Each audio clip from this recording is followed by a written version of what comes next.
Willkommen bei nochmal. Hier auch die offiziellen Statements von Facebook nun zur Verifizierung des Kontos über Handy. Das findest du auf Facebook.com Help, Page 819.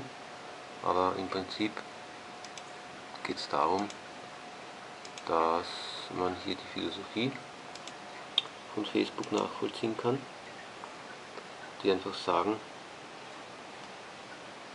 wieso kann ich nicht verschiedene Konten verwenden, und die eben sagen, Facebook ist eine Gemeinschaft und man soll einfach wissen, dass jeder Nutzer nur ein Konto hat, mit wem man es eigentlich identifizierterweise zu tun hat, und das Ganze ist eine Sicherheitsmaßnahme, ja, Identität mit Telefonnummer bestätigen.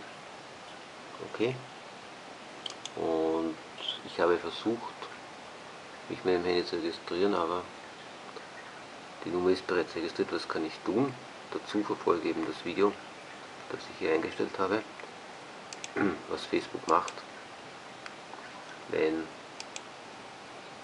eine E-Mail-Adresse bereits verwendet wurde. Bekommst du im besten Fall die Meldung von entfernt. Okay?